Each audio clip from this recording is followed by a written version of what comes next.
Welcome back to Grizz Vision here on OUGrizzlies.com. My name is Neal Ruhl. We're here with head coach Pete Hovland and coach day 3 of the Summit League Championships in the book. And we'll start off Sandra Jerska in the 100 fly, a league title. Yeah, I'm real happy for Sandra. That's a long time coming. She's been after that record for a long time, and boy, she really put a good one together tonight. You know, to be the first female swimmer. I think she might be the first girl in Oakland to go under 54 in the fly like that, and establish a new pool record, school record, and conference record. Her smile at the end of that was worth $1 million, I'll tell you. Wonderful young lady, extremely hard worker, and she's having a great meet right now.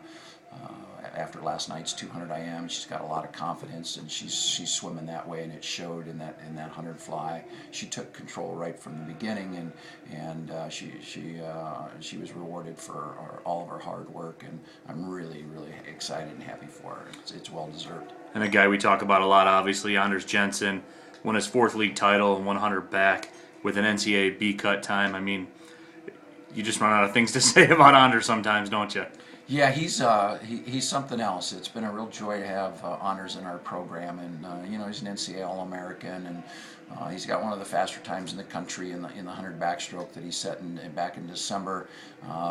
Anders is we didn't fully rest Anders, hoping that he's going to get the invitation here in a couple of weeks to NC2As based on the time he did in December, and so sometimes that's kind of tough. He shaved for the good of the team and hoping we'd put some good relays together and maybe try to pull a relay along and stuff. But sometimes that's tough when you're kind of in between. You're not fully rested, and you know, in the back of your mind you're holding back a little bit. You're trying to save something for 4 weeks from now, and so you still have something in reserve. So that probably played a little bit on his performance tonight. But still, you know, he really looked great, and another really fantastic swim on his part. And again, a lot of credit to him. He's the one that made the decision. I want to rest a little bit, and I want to shave because I want to swim on those relays with those guys and try to help those relays maybe get pulled into the meet and stuff. So you got to give him credit. You know, he's really a team first, and that's why he's one of our team captains, and he's doing a great job.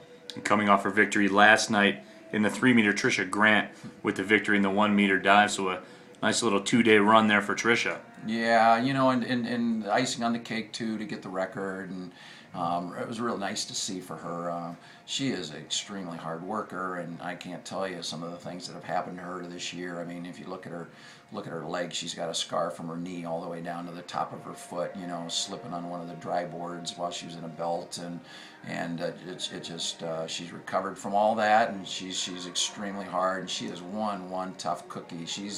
I don't get a chance. The divers work out a lot of the times when we're working out and we're swimming and stuff, so I don't get a lot of chance to get over there. But when I do, boy, she's one tough cookie, and she's in charge over there. Even as a sophomore, she's in charge of the guys, and she tells them this is how we're going to do it. And Larry's got a really good one, and it's nice to see the smile on her face after she accomplished setting that record and winning the 3-meter like that. Another guy we talk about a lot, Amrel Syed. He's got a shot at being the swimmer of this meet, doesn't he? Yeah, I think, Neal, you know, if you look at it right now with his with what he's been able to do, and you got to think he's the odds-on favorite tomorrow night in the 1650, and he's actually swimming the 100 freestyle as well, and I think he's going to surprise some of our sprinters. He's been phenomenal from the 50, going 20.1 in the 50, and that great swim, I think, is 200 freestyle tonight. Winning the 200, he might be the second fastest 200 free in school history and in the conference, and I'm certainly expecting even bigger things for him tomorrow night in the mile, and so yeah, he's really come into his own this year, and we couldn't be happier for him. All right, Coach, we appreciate the time. We'll catch up with you tomorrow at the conclusion of the Summit League Swimming and Diving Championships. Thanks a lot, Coach. Go Grizzlies.